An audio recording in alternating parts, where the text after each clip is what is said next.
بکر یا رسول اللہ قد شبتا فقال النبی صلی اللہ علیہ وسلم شیبتنی ہود والمرسلات والواقعہ وعما یتساءلون واذا الشمس کورت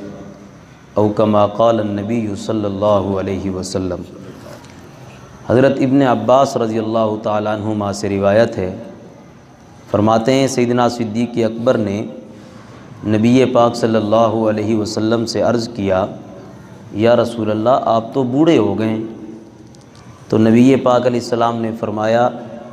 مجھے قرآن کی 5 سورتوں نے بوڑھا کر دیا ہے، سورہ ہود، سورہ واقعہ، سورہ مرسلات،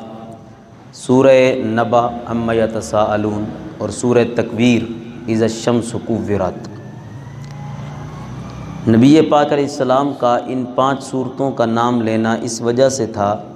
کہ ان 5 سورتوں میں اللہ نے قیامت کی ہولناکی کا تذکرہ کیا ہے، بدکاروں کے انجام کا اللہ نے ذکر کیا ہے، قیامت کی مصیبتیں، قیامت کی ہولناکیاں، اس کی تکلیف اور اس کی شدائد کا ذکر ہے۔ یاد رکھیے،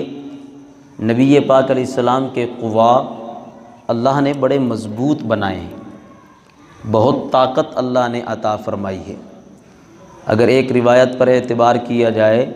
تو نبی پاک علیہ السلام کو اللہ نے دنیا میں 100 جنتی مردوں کی طاقت عطا کی تھی، 100 جنتی مرد، اور ایک جنتی مرد کی طاقت یہاں کے اعتبار سے 1000 کے برابر ہے، تو یعنی 1,00,000 آدمیوں جتنی قوت، اور ایک روایت میں 40,000 مردوں جتنی قوت اللہ نے حضور علیہ السلام میں رکھی تھی۔ طاقت کے اعتبار سے، قوا کے اعتبار سے آپ اس قدر مضبوط تھے۔ سیدنا صدیق اکبر کا کہنا بھی یہی تھا، یا رسول اللہ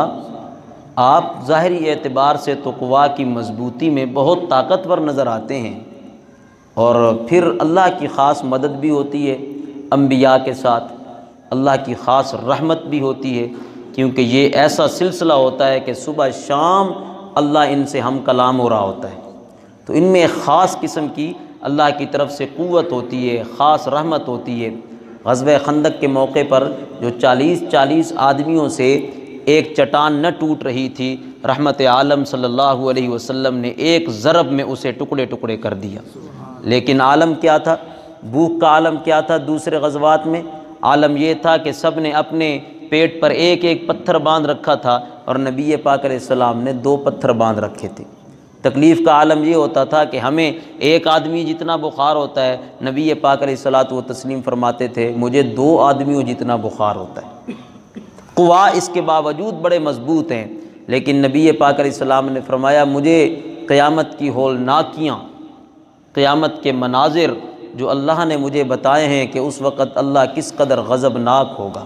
کفار پر اور گناہ گار مومنوں پر اللہ کس قدر غضبناک ہوں گے، یہ جب میں سوچتا ہوں تو مجھ پر بڑھاپا طاری ہو جاتا ہے۔ اور اسی کے بارے میں قرآن نے کہا، یوم یجعل الولدان شیبا، اگر وہ قیامت بچوں پر آ گئی نا تو ان بچوں کو وہ قیامت سیکنڈوں میں بوڑھا کر دے گی۔ یوم یجعل الولدان شیبا، اس دن بچے بھی بوڑھے ہو جائیں گے، ایسا محسوس ہوگا جیسے بڑھاپا طاری۔ حضرت تو یہ اس قدر خوف ہونا ضروری ہے اللہ کا، اس قدر اللہ سے ڈرنا ضروری ہے۔ اگر یہ خوف اور یہ غلبہ نہ ہو تو انسان جانوروں سے، حیوانوں سے بدتر ہو جائے، کہ اسے یہ ڈر ہی نہ رہے کہ میرا اللہ مجھے دیکھ رہا ہے، یا میں نے کل قیامت کے دن اللہ کے سامنے پیش ہونا ہے۔ اور صحابہ کرام میں یہ خوف اس قدر موجود تھا۔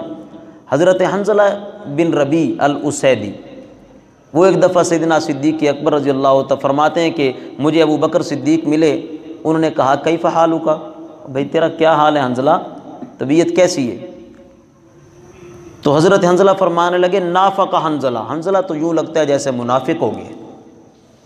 مجھے تو اپنے آپ پر نفاق کا شک ہوتا ہے۔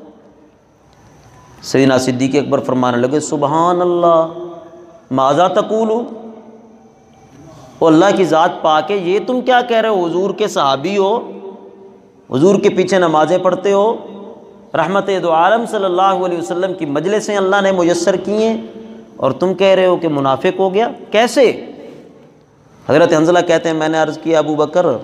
جب ہم نبی پاک صلی اللہ علیہ وسلم کی مجلس میں ہوتے اور حضور جنت کا تذکرہ کرتے ہیں، حضور جہنم کی آگ سے ڈراتے ہیں، تو ہمارا عالم یہ ہوتا ہے جیسے ہماری آنکھیں ابھی اس منظر کو دیکھ رہی ہیں کہ جنت کو اللہ نے کیسے ہمارے لیے سجایا، اس میں کیسے دودھ کی، شہد کی، شراب کی نہریں چل رہی ہیں، کیسے خوبصورت محلات ہیں سونے کے اور خیمے لگے ہوئے ہیں، وہ منظر یوں محسوس ہوتا ہے جیسے ہمارے سامنے۔ پھر جب رحمت دو عالم جہنم کا تذکرہ کرتے ہیں تو ہمیں اس کی ہتکڑیاں، بیڑیاں، ہمیں اس کے بچھو، سانپ، اس کی خوفناکی اور ہولناکی یوں محسوس ہوتا ہے جیسے ہم اپنی آنکھوں سے دیکھ رہے ہیں۔ لیکن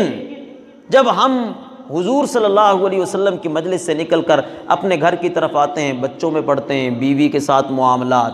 کھیتی باڑی، دنیا میں مشغول ہوتے ہیں، تو ہمارے دل سے وہ سارا ڈر چلا جاتا ہے، ختم ہو جاتا ہے۔ ہمارے دل میں یوں محسوس ہوتا ہے جیسے کوئی ڈر ہی کوئی نہیں، کوئی خوف ہی کوئی نہیں، کوئی جنت کا اشتیاق ہی کوئی نہیں، کوئی جنت کی طرف جانے کی طلب ہی کوئی نہیں۔ تو یہ منافقت نہیں تو اور کیا ہے؟ کہتے ہیں بس میں اور سیدنا صدیق اکبر یہ باتیں کرتے ہوئے حضور علیہ السلام کے پاس حاضر ہوئے۔ میں نے آ کر اپنی حالت بیان کی، یا رسول اللہ میرا تو یہ عالم ہو گیا، جب آپ کی مجلس میں ہوتے ہیں تو اس قدر اللہ کا خوف ہوتا ہے، اس قدر اللہ کا ڈر ہوتا ہے، اور جب اکیلے ہوتے ہیں تو یا رسول اللہ تنہائی میں یا بیوی بچوں کے پاس ہمیں تو یاد ہی نہیں ہوتا۔ یہ منافقت نہیں تو اور کیا ہے؟ نبی پاک صلی اللہ علیہ وسلم نے فرمایا حنظلہ اگر تم ہمیشہ اسی طرح رہو جس طرح تم میری مجلس میں رہتے ہو، کہ تمہارے دل میں اللہ کا خوف ہو، قیامت کا غلبہ ہو، اور تمہارے دل میں یہ خوف ہو کہ ہم نے قیامت کے دن اللہ کے سامنے پیش ہونا ہے، پھر تم اپنے بستروں پر بھی ہوگے تو اللہ کے فرشتے اتریں گے اور تم سے سلام کریں گے، پھر تم راستوں پر چل رہے ہوگے تو تمہارا عالم یہ ہوگا کہ رک رک کر اللہ کے فرشتے تمہیں سلام کر رہے ہوں گے، لیکن تمہیں ان چیزوں کا مکلف نہیں بنایا گیا، تم اس قدر قوت نہیں رکھتے کہ تم صبح شام بس اللہ کا ذکر ہی کرتے رہو اور کوئی دنیا کا کام نہ کرو۔ میری شریعت نے اس چیز کو ختم کیا ہے، یہ رہبانیت ہے کہ بیوی بچوں کو چھوڑ کر جنگلوں میں نکل جاؤ۔ میری شریعت کہتی ہے تم رزق حلال کے لیے اپنی بیوی اور اپنے بچوں کو پالنے کی کوشش کرو، اللہ تمہیں صدقے کا ثواب عطا فرمائے گی۔ میری شریعت تمہیں یہ کہتی ہے، فلہذا وقتاً فوقتاً بس یہ تذکرہ ہونا چاہیے جنت کا اور جہنم کا، باقی اللہ مہربان ہے، وہ اپنے بندوں پر خوب کرم کرے گا۔ اللہ عمل کرنے